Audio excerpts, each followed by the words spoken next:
Hey guys, Tamery here. We have a little bit of a different video today. As you can see, I am holding this big box. So we are going to be reviewing the Graco Magnum Project Painter Plus True Airless Paint Sprayer today.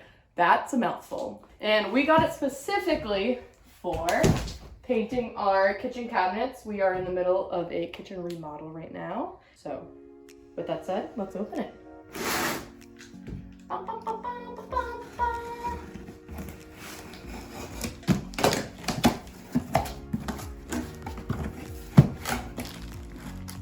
So it looks like we have a little thank you for your purchase.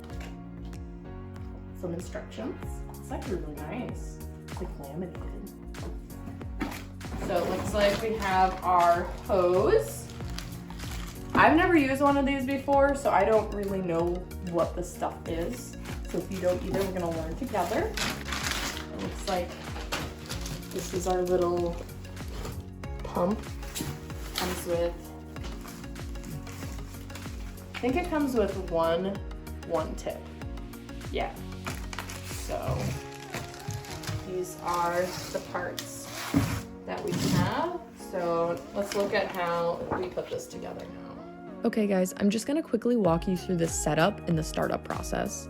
For someone that's never used a paint sprayer, this was a little bit confusing, so I figured I would just add this to the review of the video, so I hope this helps. Step 1. You're pretty much gonna connect the hose to the machine. That's what we're doing here.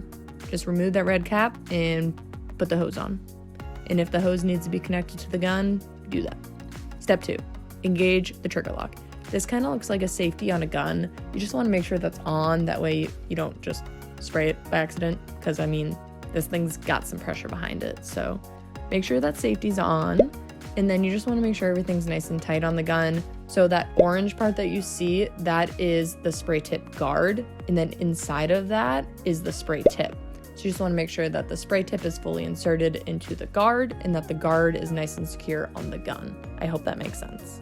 Step 3. Turn the pressure control knob all the way to the lowest setting. I don't really know why we did this step, because we just put it back to start in a second here, but that's what the instructions say, so do it. And that, folks, is the setup. So moving on to the startup. Step 1. Turn the power switch off and then plug the sprayer into a grounded outlet. I think that one's pretty straightforward. Step 2. You're going to separate the drain tube from the suction tube. So the drain tube is that small skinny one, and the suction tube is the fatter one. So pull those apart, place the drain tube, the small one, into a waste bucket, and then put the suction tube into a bucket filled with water. So you're going to use water if you're using a water-based material, but you're going to put mineral spirits in that bucket if you're using an oil-based material. So step 3. So on one side of the machine, you have this black switch, like you can flick it up and down. So that's the prime switch. So what we're going to do is we're going to make sure that prime switch is lifted up into the prime position. This specific model doesn't have the prime button, so we're going to ignore that part of the instructions. Then we're going to turn the pressure control knob back to start. Again, I don't know why we put it where we did at the beginning, but that's what it said to do, so that's what we did. And then we're going to turn the power switch on. So step 4. We're going to allow the fluid to flow up the suction tube and out of the drain tube for 30 to 60 seconds. When you start seeing water spitting out of the drain tube, that's when you can turn the power switch off.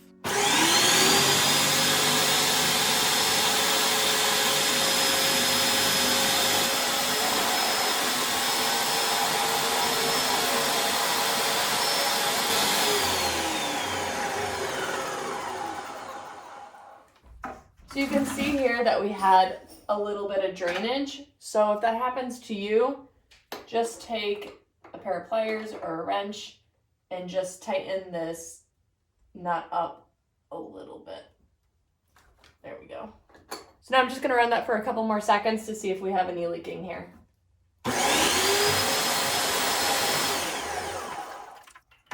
So we're all set. Step 5. So we're going to submerge the suction tube, the larger tube, into paint. Just put it right into your paint bucket. Some people will pour the paint into another bucket and then put it in that, but it's so much easier just to put the suction tube straight into your paint can. Then you're going to turn the power switch on, and you're going to wait and you're going to watch for the paint to get sucked up the suction tube and then it's gonna go through the machine and out the drainage tube. Then you're gonna wanna shut the power off, but you wanna do it pretty quick because you don't wanna waste any paint. So make sure you keep an eye on it for this step.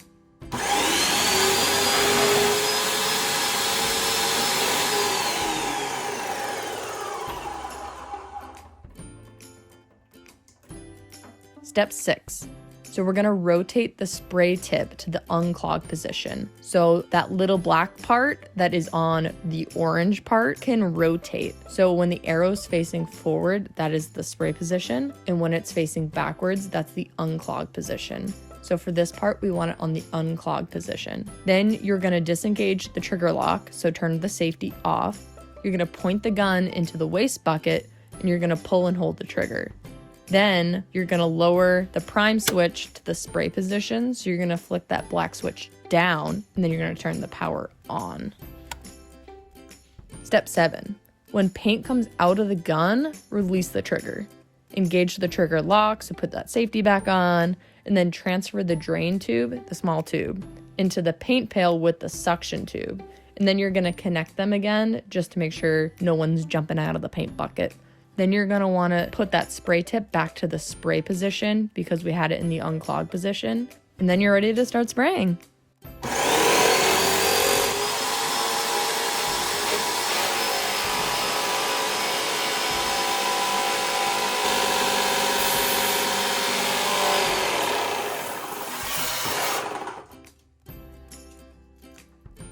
So we're gonna turn our safety back on.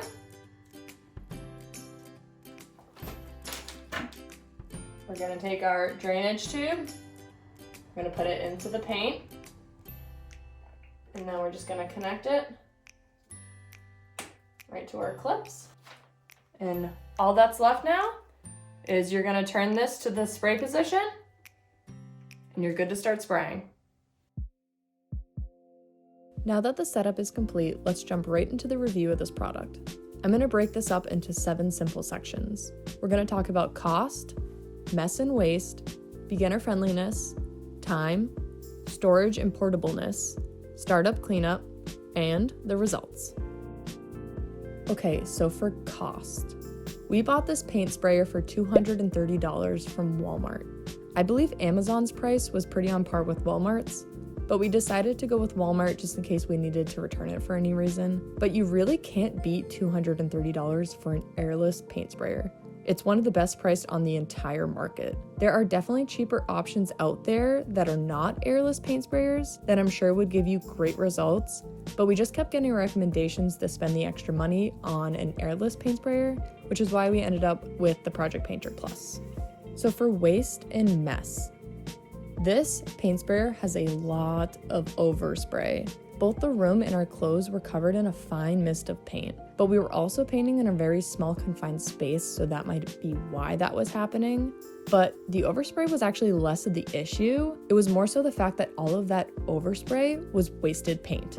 This paint sprayer slurps down the paint, like terrifyingly fast. We thought we were actually going to run out halfway through the project. Definitely less efficient than using a roller for a project like this, where the target is a small door, not an entire wall, where your overspray is actually getting on your target. So I think that's why we were wasting so much paint. We end up using more than half of the paint can, and I think this just felt extra bad because this paint wasn't exactly the cheapest. But I'm pretty sure the overspray and the waste was more of a me and a project specific issue rather than the actual paint sprayer.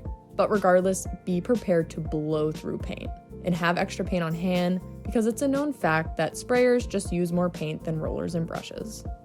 Beginner friendliness. Is this paint sprayer beginner friendly? The answer is kind of yes and no. Right out of the box, don't expect to be a pro at this, unless of course you've used paint sprayers in the past. But for someone that has never used one, I would not recommend jumping right into a very important project like we did with zero practice. Get yourself some cheap paint and at least practice once or twice before starting anything important. I believe once you get the hang of the pressure settings and you just get more comfortable with the entire startup and cleanup process, this little machine is rather simple to use. So the next section is time. Will this machine save you time? Yes. The answer is 100% yes. It's going to turn an hour-long project into a 15-minute one. You're gonna fly through whatever you're doing almost as fast as you're gonna fly through your paint. If you are someone that paints a lot, I would 100% recommend getting your hands on a paint sprayer. So I know most of you don't really care about this next section, and it's not going to be like anything that makes or breaks your decision about getting a certain paint sprayer, but I figured I would add it in because I appreciated it.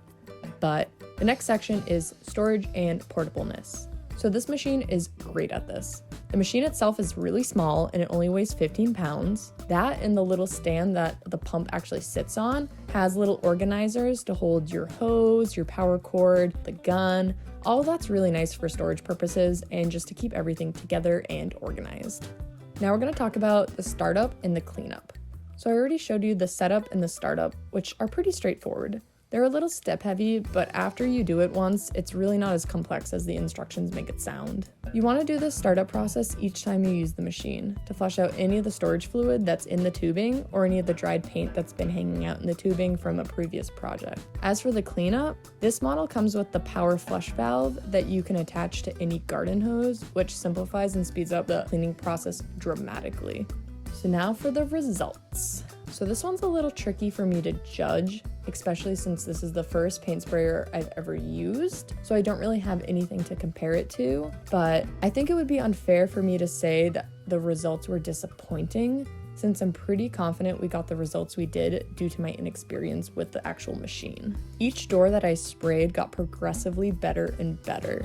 My only real complaint was that I found it really hard to hit that sweet spot between too much paint and not enough paint to get the coverage I wanted.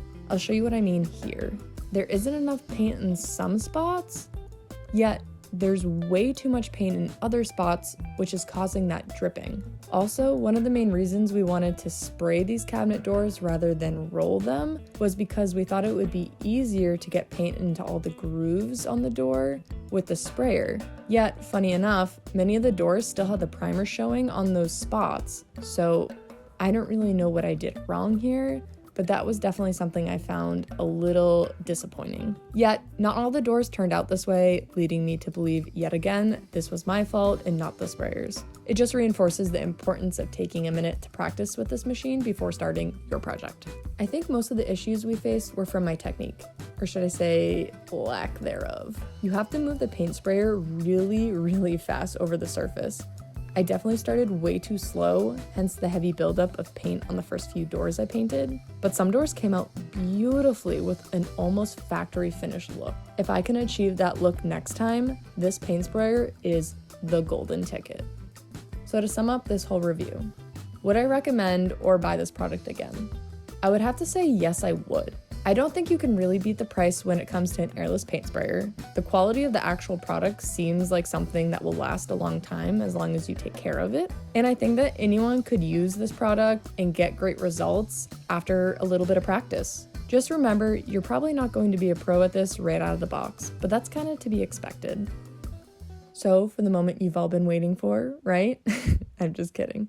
So this is our final product, and we really couldn't be happier. If you want to see more on how we remodeled this kitchen or the other projects that we've been doing around this house, stop by the channel, or even better, hit that subscribe button to see more content like this. I hope this was at least a little helpful, and best of luck with your next DIY project, guys. Next up for us are replacing these ugly floors. But that's it for today's video, folks. Till next time, bye!